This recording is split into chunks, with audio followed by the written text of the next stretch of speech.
యోవేలు 1వ అధ్యాయం. పెతూయేలు కుమారుడైన యోవేలునకు ప్రత్యక్షమైన యెహోవా వాక్కు. పెద్దలారా ఆలకించుడి, దేశపు కాపురస్తులారా మీరందరూ చెవియొగ్గి వినుడి. ఇలాంటి సంగతి మీ దినములలో గాని మీ పితరుల దినములలో గాని జరిగినదా?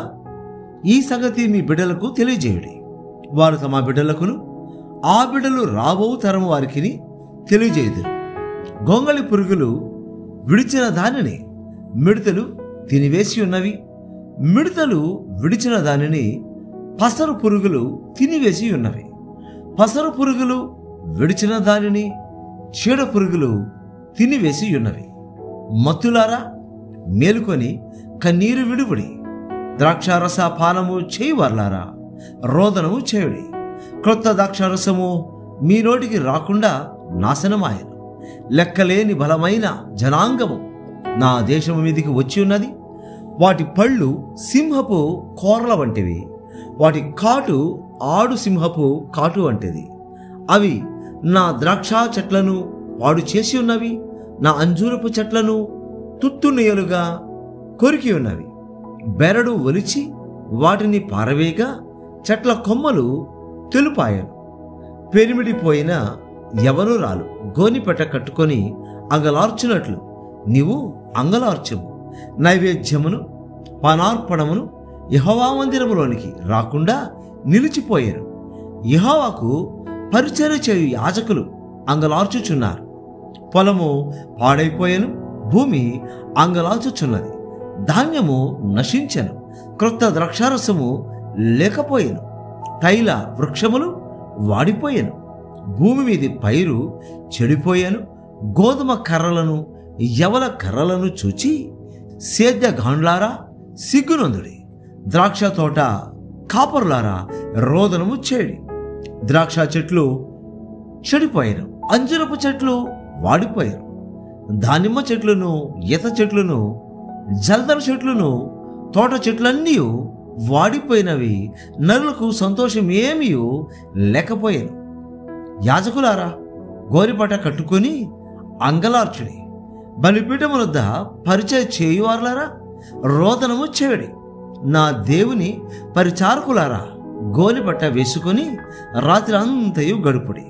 నైవేద్యమును పానార్పణమును మీ దేవుని మందిరమునకు రాకుండా నిలిచిపోయాను. ఉపవాస దినము ప్రతిష్ఠించుడి, వ్రత దినము ఏర్పరచుడి. యెహోవాను బతిమాలు కొనుటకై పెద్దలను దేశములోని జనులందరినీ మీ దేవుడని యెహోవా మందిరములో సమకూర్చుడి. ఆహా, యెహోవా దినము వచ్చనే, అది ఎంత భయంకరమైన దినము!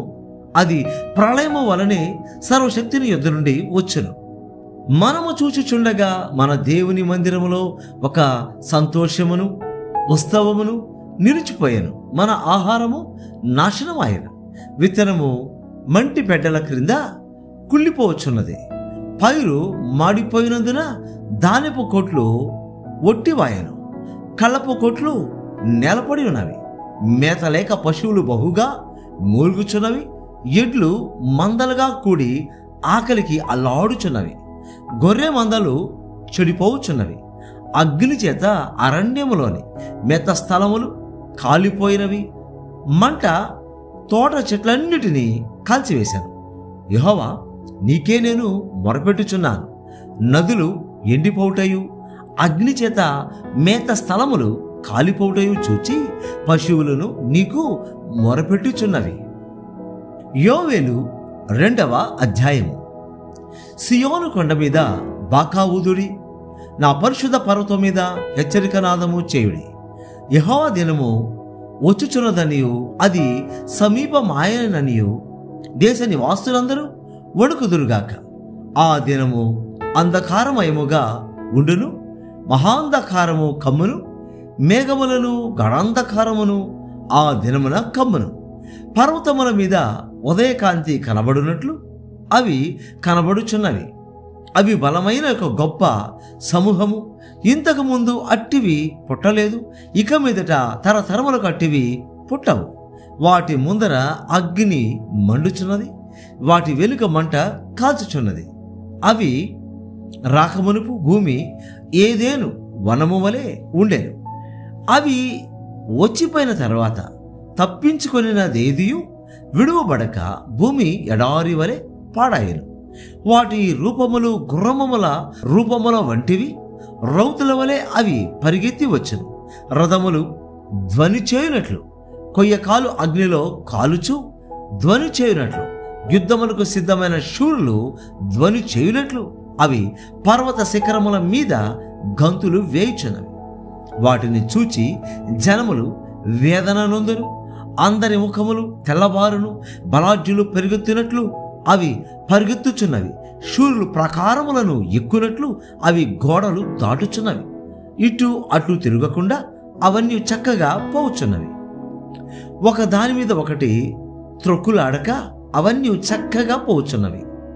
ఆయుధముల మీద పడినను త్రోవ విడువవు. పట్టణములో నకముఖాల పరుగెత్తుచున్నవి, గోడల మీద ఎక్కి ఇండ్లలోనికి చొరబడుచున్నవి. దొంగలు వచ్చినట్లు కిటికీలలో గుండా జొరబడుచున్నవి. వాటి భయము చేత భూమి కంపించుచున్నది, ఆకాశము తత్తరించుచున్నది. సూర్యచంద్రులకు తేజోహీనత కలుగుచున్నది, నక్షత్రములకు కాంతి తప్పుచున్నది. యెహోవా తన సైన్యమును నడిపించుచు ఉరుమోలే గర్జించుచున్నాడు. ఆయన దండు బహు గొప్పదై ఉన్నది, ఆయన ఆజ్ఞను నెరవేర్చున్నది బలము గలది. యెహోవా దినము బహు భయంకరము, దానికి తాళగలవాడెవడు? ఇప్పుడైనను మీరు ఉపవాసముండి కన్నీరు విడిచుచు దుఃఖించుచు మనపూర్వకంగా తిరిగి నా యొద్దకు రండి. ఇదే యెహోవా వాక్కు. మీ దేవుడైన యెహోవా కరుణా వాత్సల్యములు గలవాడును, శాంతమూర్తియు, అత్యంత కృపగలవాడునై ఉండి తాను చేయను దేశించిన కీడును చేయక పశ్చాత్తాపపడును గనుక మీ వస్త్రములను కాక మీ హృదయములను చింపుకొని ఆయన తట్టు తిరుగుడి. ఒకవేళ ఆయన మనసు తిరుపుకొని పశ్చాత్తాపడి మీ దేవుడైన యెహోవాకు తగిన నైవేద్యమును పానార్పణమును మీకు దీవెనగా అనుగ్రహించను. అనుగ్రహింపడని ఎవడు చెప్పగలడు? సియోనుల బాకావుదుడి, ఉపవాస దినము ప్రతిష్ఠించుడి, వ్రత దినము నియమించి ప్రకటన చేయుడి, జనులను సమకూర్చుడి, సమాజ కూటము ప్రతిష్ఠించుడి, పెద్దలను పిలువనంపించుడి, చిన్నవారిని స్తన్యపానము చే బిడలను తోడుకొని రండి. పెండ్లి కుమారుడు అంతఃపురములో నుండి పెండ్లి కుమార్తె గదిలో నుండి రావలయును. యెహోవాకు పరిచర్య చేయు యాజకులు మంటపమునకును బలిపీఠమునకును మధ్య నిలవబడి కన్నీరు విడిచొచ్చు, యెహోవా నీ జనుల ఎడల జాలి చేసుకొని అన్యజనులు వారి మీద ప్రభుత్వము చేయనట్లు వారిని అవమానమునకు అప్పగింపకము. లేని ఎడల అన్యజనులు వారి దేవుడు ఏమాయనందరు గదా అని వేడుకొనవలెను. అప్పుడు యెహోవా తన దేశమును బట్టి రోషము కొని తన జనుల ఎడల జాలి చేసుకొనెను. మరియు యెహోవా తన జనులకు ఉత్తరమిచ్చి చెప్పినదేమనగా, ఇకను అన్యజనులలో మిమ్మను అవమానాస్పదముగా చేయక మీరు తృప్తి నొందినంతగా నేను ధాన్యమును, క్రొత్త ద్రాక్షారసమును, తైలమును మీకు పంపించెదను. మరియు ఉత్తర దిక్కు నుండి వచ్చు వాటిని మీకు దూరముగా పారదోలి ఎండిపోయిన నిష్ఫల భూమిలోనికి వాటిని తోలివేతను. అవి గొప్ప కార్యములు చేసెను గనుక వాటి ముందటి భాగమును తూర్పు సముద్రంలోనికి, వెనుకటి భాగమును పడమటి సముద్రంలోనికి పడగొట్టుదను. అక్కడ వాటి దుర్గంధములేచును, అవి కుళ్ళు వాసన కొట్టును. దేశమా, భయపడక సంతోషించి గంతులు వేయము, యెహోవా గొప్ప కార్యములు చేసెను. పశువులారా భయపడకుడి. గడ్డి బేళ్లలో పచ్చిక మొలుచును, చెట్లు ఫలించెను, అంజూరపు చెట్లును ద్రాక్ష చెట్లు సమృద్ధిగా ఫలించెను. సియోను జనులారా ఉత్సహించి మీ దేవుడనే యెహోవా యందు సంతోషించుడి. తన నీతిని బట్టి ఆయన తొలకరి వర్షమును మీకు అనుగ్రహించును. వాన కురిపించి పూర్వమందువలే తొలకరి వర్షమును కడవరి వర్షమును మీకు అనుగ్రహించును. కొట్లు ధాన్యముతో నిండును, క్రొత్త ద్రాక్షారసమును క్రొత్త తైలమును గానుగులకు పైగా పొర్లిపారును.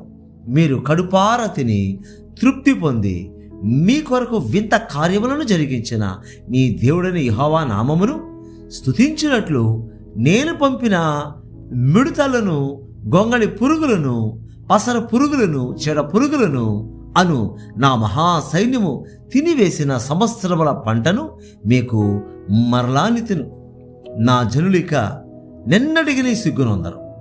అప్పుడు ఇశ్రాయేలీయుల మధ్య నున్నవాడను నేనే అనియు, నేనే మీ దేవుడనైనా యెహోవాననియు, నేను తప్ప వేరు దేవుడు ఒక్కడను లేడనియు మీరు తెలుసుకొందరు. నా జనులిక నెన్నడను సిగ్గునొందక యుందురు. తరువాత నేను సర్వజనుల మీద నా ఆత్మను కుమ్మరింతును. మీ కుమారులను, మీ కుమార్తెలను ప్రవచనములు చెప్పుదురు. మీ ముసలివారు కలలు కందరు. మీ యవనులు దర్శనములు చూతురు. ఆ దినములలో నేను పనివారి మీదను, పనికెత్తెల మీదను నా ఆత్మను కుమ్మరింతును. మరియు ఆకాశమందును, భూమి యందును మహత్కార్యములను అనగా రక్తమును, అగ్నిని, ధూమ స్తంభములను కనుపరచెదను. యెహోవా యొక్క భయంకరమైన ఆ మహాదినము రాకముందు సూర్యుడు తేజోహీనుడగును, చంద్రుడు రక్తవర్ణమగును. యెహోవా సెలవిచ్చినట్లు సియోను కొండ మీదను యెరూషలేములోను తప్పించుకుని వారందరూ, శేషించిన వారిలో యెహోవా పిలుచువారు కనబడతారు. ఆ దినమున యెహోవా నామమును బట్టి ఆయనకు ప్రార్థన చేయు వారందరూ రక్షింపబడుదురు. యోవేలు 3వ అధ్యాయము. ఆ దినములలో అనగా యూదావారిని, యెరూషలేము కాపురస్తులను నేను చెరలో నుండి రప్పించు కాలమున అన్యజనులందరినీ సమకూర్చి యెహోషాపాతు లోయలోనికి తోడుకొనిపోయి, వారు ఆయా దేశములలోనికి నా స్వాస్థ్యమగు ఇశ్రాయేలీయులను చెదరగొట్టి నా దేశమును తాము పంచుకొనుటను బట్టి నా జనుల పక్షమున అక్కడ నేను ఆ అన్యజనులతో వ్యాజ్యమాడుదును. వారు నా జనుల మీద చీట్లు వేసి వేశ్యకు బదులుగా ఒక బాలుని ఇచ్చి, ద్రాక్షారసము కొనుటకై ఒక చిన్నదానిని ఇచ్చి త్రాగుచు వచ్చిరి గదా. తూరు పట్టణమా, సిదోను పట్టణమా, ఫిలిస్తియా ప్రాంత వాసులారా, మీతో నాకు పని ఏమి? నేను చేసిన దానికి మీరు నాకు ప్రతీకారము చేయుదురా? మీరు నాకేమైనా చేయుదురా? నా వెండిని, నా బంగారమును మీరు పట్టుకొని పోతిరి. నాకు ప్రియమైన మంచి వస్తువులను పట్టుకొని పోయి మీ గుళ్లలో ఉంచుకొంటిరి. యూదా వారిని, యెరూషలేము పట్టణపు వారిని తమ సరిహద్దులకు దూరముగా నివసింపజేయుటకై మీరు వారిని గ్రేక్యులకు అమ్మివేసితిరి. మీరు చేసిన దానిని బహు త్వరగా మీ నెత్తి మీదకి రప్పించెదను. ఇదిగో, మీరు చేసిన దానిని మీ నెత్తి మీదకి రాజేయుదును. మీరు వారిని అమ్మి పంపివేసిన ఆయా స్థలములలో నుండి నేను వారిని రప్పింతును. మీ కుమారులను, కుమార్తెలను యూదా వారికి అమ్మివేయింతును. వారు దూరముగా నివసించు జనులైన షెబాయీయులకు వారిని అమ్మివేతురు. యెహోవా సెలవిచ్చిన మాట ఇదే. అన్ని జనులకు ఈ సమాచారము ప్రకటన చేయుడి. యుద్ధము ప్రతిష్ఠించుడి. బలాఢ్యులను రేపుడి. యోధులందరూ సిద్ధపడి రావాలను. మీ కర్రులు చెడగొట్టి ఖడ్గములు చేయుడి. మీ పోట కత్తులు చెడగొట్టి ఈటలు చేయుడి. బలహీనుడు నేను బలాఢ్యుడను అనుకొనవలెను. చుట్టుపట్టనున్న అన్ని జనులారా, త్వరపడి రండి, సమకూడి రండి.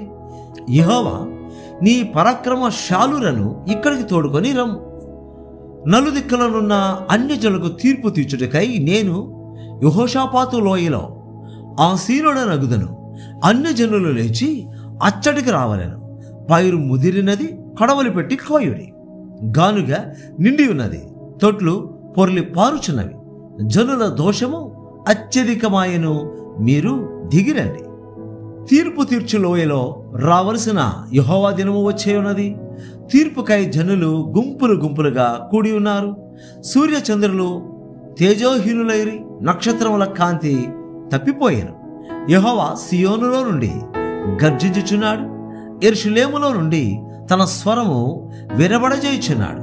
భూమి ఆకాశములు వణుకుచున్నవి. అయితే యెహోవా తన జనులకు ఆశ్రయమగును, ఇశ్రాయేలీయులకు దుర్గముగా ఉండును. అన్యులకు మీదట దానిలో సంచరింపకుండా యెరూషలేము పరిశుద్ధ పట్టణముగా ఉండును. మీ దేవుడనైన యెహోవాను నేనే నాకు ప్రతిష్ఠితమగు సియోను పర్వతమందు నివసించుచున్నానని మీరు తెలుసుకొందరు. ఆ దినమందు పర్వతములలో నుండి క్రొత్త ద్రాక్షారసము పారును, కొండలలో నుండి పాలు ప్రవహించను, యూదా నదులన్నిటిలో నీళ్లు పారును. నీటి ఊట యెహోవా మందిరములో నుండి ఊబికి పారి షిత్తీము లోయను తడుపును. ఐగుప్తీయులను ఎదోమీయులను యూదా వారి మీద బలాత్కారము చేసి తమ తమ దేశములలో నిర్దోషులకు వారికి ప్రాణహాని కలుగజేసిరి గనుక ఐగుప్తు దేశము పాడగను, ఎదోము దేశము నిర్జనమైన ఎడారిగా ఉండెను. ఇలాగన నేను ఇంతకుముందు ప్రతీకారము చేయని ప్రాణదోషమునకై ప్రతీకారము చేయదును.